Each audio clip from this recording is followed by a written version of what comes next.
बारिश तो रुकने का नाम ही नहीं ले रही थी। थोड़ी देर बाद हम देखते हैं कि जो वेई के ऊपर चढ़ के बैठा था और उसने एक हाथ से वेई का मुंह भी बंद कर रखा था। वेई गहरी गहरी सांसें लेते हुए मन में सोच रहा था, ये सिचुएशन उल्टी क्यों हो गई? ये मुझे डोमिनेट कैसे करने लगा? चलो थोड़ा सा पीछे चलते हैं। हमें कुछ टाइम पहले का सीन दिखाया जाता है जब वेई झोऊ के ऊपर चढ़ा हुआ था। वो हमें बताता है यूनिवर्स में अपनी ओरिजिन में सबसे छोटा, अपने एक्सपेंशन में सबसे बड़ा, गहरे अंतरिक्ष के सागर की दूसरी ओर दूर कहीं पास्ट में एलियन गॉड्स का जन्म हुआ था। उनमें से गॉड का एक ऐसा अवतार जिसे हजारों चेहरों के रूप में जाना जाता है, वो तारों के समुद्र को पार करके अर्थ पे आया और ह्यूमैनिटी को अननोन साइंटिफिक नॉलेज और टेक्नोलॉजीज के बारे में नॉलेज दी। इन मिस्टीरियस चीजों को सीखने की योग्यता रखने वाले इंसानों ने एक प्राचीन और रहस्यमयी पेशे को जन्म दिया जिसे तांत्रिक या ऑक्यूल्टिस्ट कहते हैं। नॉर्मल लोगों की भाषा में उन्हें मैजिशियन या जादूगर कह सकते हैं और मैं और मेरी फैमिली उनके वंशजों में से एक हैं। लेकिन फिर बाद में दुनिया भर के तांत्रिक एकजुट हो गए, जैसे वो बगावत कर रहे हों, और उन्होंने हमारे फादर गॉड, हमारे एंसेस्ट्रल टीचर जो एलियन गॉड के अवतार थे, उन्हें सील करके दफना दिया। सील किए हुए गेट्स पूरे प्लेनेट पे बिखरे हुए हैं। इनमें से एक गेट इस सिटी की इनर लेयर में है जिसे कंट्रोल करने का काम मेरी फैमिली वेई क्लान कर रही है।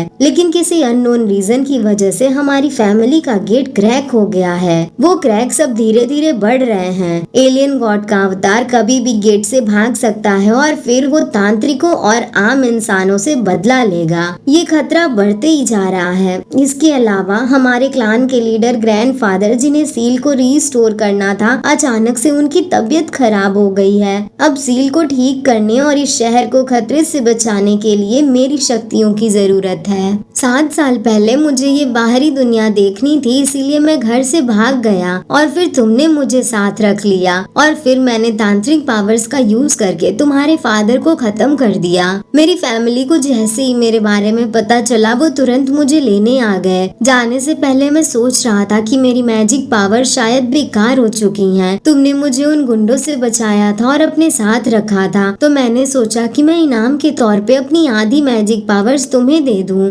दादाजी बीमार हैं, इसीलिए मुझे तुम्हें ढूंढने और तुम्हारे अंदर छिपी अपनी आधी मैजिक पावर्स को वापस लाने के लिए अकेले ही बाहर आना पड़ा। लेकिन मुझे नहीं पता क्यों, इवन दो मैंने मास्टर की सारी इंस्ट्रक्शंस को फॉलो किया, पर फिर भी मैं इसे ऊपर से शक नहीं कर पा रहा हूँ। अगर तुम मेरे साथ कोऑपरेट करके मुझे मेरी चीज वापस नहीं लेने दोगे तो मेरी फैमिली मुझे तुम्हें पूरा खाने के लिए मजबूर करेगी। वेई को इतना ज्यादा रोते हुए देख के झोऊ बोलता है, हे, मैंने कहा कि रोना बंद करो, तुम इस तरह से रो रहे हो।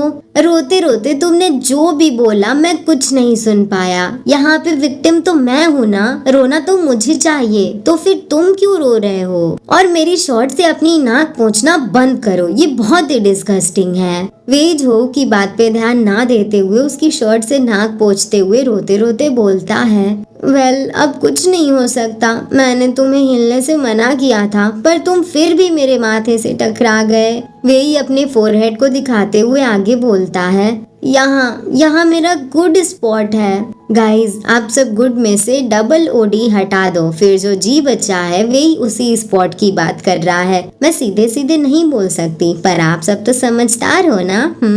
वेई के मुंह से वो गुड स्पॉट वाली बात सुन के तो झोऊ सदमे में ही चला जाता है। उसका मुंह खुला का खुला रह जाता है। शर्म के मारे उसका चेहरा लाल हो जाता है और वो शौक में बोलता है, क्या घटियापन है ये? हाँ, तुम अचानक से इतने अश्लील क्यों हो गए? क्या तुम मेरे साथ खिलवाड़ कर रहे हो? इस पे वेई कहता है, हाँ, क्या ऐसा नहीं है? लेकिन मेरे मास्टर ने तो मुझे सिखाया है कि सेंसिटिव एरिया को तुम्हारी भाषा में वो वाला स्पॉट बोलते हैं। क्या ये सही नहीं है? हाँ, ये तो अजीब है। मुझे यकीन है कि मैंने इसे सही से बोला है। वेई की बातें सुन के तो झोऊ को समझ ही नहीं आ रहा था कि वो क्या बोले। वो तो वेई के मास्टर के बारे में ही सोच रहा था कि कैसा मास्टर है इसका, क्या क्या सिखा रहा है। झोऊ ये सब सोच रहा होता है कि तभी वेई अपने फोरहेड के बीचों बीच एक आई अपीयर करके दिखाता है। वेई की तीसरी आंख देख के तो झोऊ को ढेर सारी आई बॉल्स नजर आने लगती हैं। वो तो बेचारा एकदम डर ही जाता है। तभी वेई आंख मारते हुए उसे बताता है, टाडा! ये आँख वो ऑर्गन है जिससे मैं बाहरी दुनिया से मैजिक को डिटेक्ट कर पाता हूँ। ये बहुत ज्यादा सेंसिटिव है और एक तांत्रिक का आईडी कार्ड भी है। वे की बातें सुन के जो वरीड टोन में बोलता है, ये तो फिर मेरा इससे टकराना तो तुम्हारे लिए बहुत पेनफुल रहा होगा, है ना? तुम लगातार रोए ही जा रहे हो। वे जो को बताता है, ये एक वीक पॉइंट है। अगर मैं तुम्हारी भाषा में समझाऊं तो ये एक पूरे प्याज को आधा काटने जैसा है और मेरी आंखों में जलन का एहसास मुझे बेकाबू होके रोने पे मजबूर कर रहा है। जो अपनी नजरें नीचे झुका के वेई को सॉरी बोलता है। ऐसा है क्या? आई एम सॉरी, माफ करना, मुझे नहीं पता था कि ये तुम्हारे लिए इतना अनबियरेबल होगा।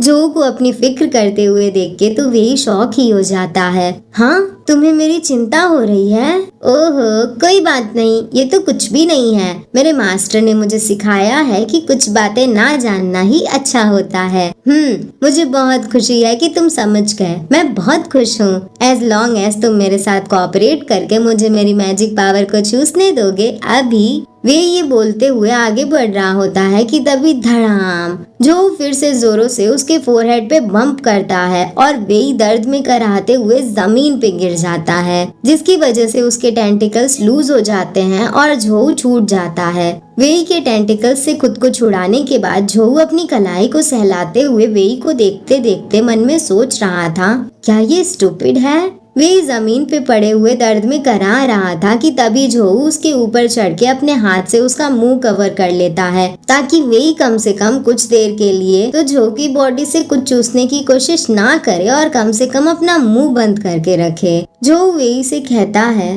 तुम मेरी बात सुनो, तुम पागल हो। मुझे इसकी कोई परवाह नहीं है कि तुम एक अजीब सी सुपर नेचुरल चीज हो। मेरी बात ध्यान से सुनो, मैंने तुमसे कुछ नहीं लिया है। तुम 7 साल पहले ही मेरी जिंदगी बर्बाद कर चुके हो। मैं तुमसे रिक्वेस्ट करता हूँ कि मुझे परेशान करना बंद करो, मेरे साथ खिलवाड़ करना बंद करो और मुझे डिस्गस्टिंग फील कराना बंद करो। अगर तुम्हें लगता है कि ये ठीक नहीं है तो फिर वही करो जो तुमने कहा था, खाओ मुझे। हाँ, जो ये बोलते बोलते बीच में ही रुक जाता है क्योंकि उसे रियलाइज होता है कि वेई के माथे पे जोर से मारने की वजह से वो बेहोश हो गया था। वेई को बेहोश देख के तो झो के तोते ही उड़ जाते हैं। वो बिना कुछ सोचे समझे पूरा जोर लगा के वहाँ से भागने लगता है। एक तरफ झो सदमे में वहाँ से भाग रहा था और वहीं दूसरी ओर वेई को तो कुछ खबर ही नहीं थी। वो बेहोशी की हालत में जमीन पे पड़ा हुआ था।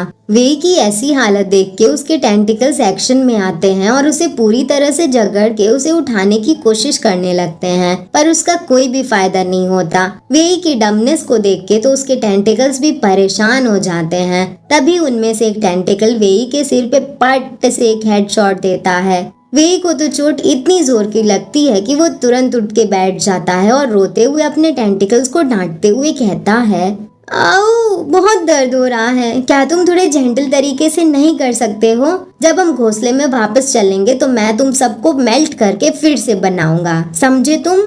वे अभी अपने टेंटिकल्स को डांट रहा होता है कि तभी उसे झोऊ के बारे में याद आता है। वो उसका नाम पुकारते हुए सामने की ओर देखता है तो उसे रियलाइज होता है कि झोऊ जा चुका है। वे गहरी सांस लेते हुए उदास मन से कहता है, व्हाट द हेक, ये आज भी उतना ही टफ है जितना 7 साल पहले था। ये तो बहुत अनोइंग है। ये सिर्फ मुझे ही रेजिस्ट क्यों करता है, दूसरों को क्यों नहीं? भले ही वो सिर्फ दिखावा ही क्यों ना कर रहा हो, पर फिर भी ये अनफेयर है। वे अपने फोरहेड को टच करते हुए आगे कहता है, और ये तो बुरा है। ऑल्दो मैं एक सेंसिटिव स्पॉट को टारगेट कर रहा था, पर फिर भी एक मामूली इंसान के अंदर मुझे बेहोश करने की ताकत होना, क्या ऐसा हो सकता है कि वो ऑलरेडी एक तरफ वे डॉट्स को कनेक्ट करने की कोशिश कर रहा था और वहीं दूसरी ओर झोऊ दौड़ते दौड़ते काफी दूर पहुंच जाता है। वो एक जगह खड़े होकर अपना पसीना पोंछते हुए राहत की सांस लेता है। आज फाइनली, आखिरकार मुझे उस पागल से छुटकारा मिल ही गया। जो अभी राहत की सांस ले रहा होता है कि तभी उसके गले पे एक निशान अपीयर हो जाता है। ये वही जगह थी जहाँ 7 साल पहले वेई ने झोऊ को काटा था और ये निशान कुछ वैसा ही लग रहा था जैसे कुछ देर पहले वेई की 3rd आई का निशान बना था। वेई ने तो अब तक इस बात का अंदाजा लगा लिया था और वो प्यारी सी स्माइल करते हुए अपने टेंटिकल्स को हग करके झोऊ को याद करते हुए बोलता है, क्या अब बहुत देर हो चुकी है, लेकिन अब जब बात यहाँ तक पहुँच गई है तो चाहे तुम अब कितनी भी स्ट्रगल क्यों ना कर लो, मैं तुम्हें दूर नहीं जाने दूंगा, मैं तुम्हें खुद से दूर नहीं जाने दूंगा।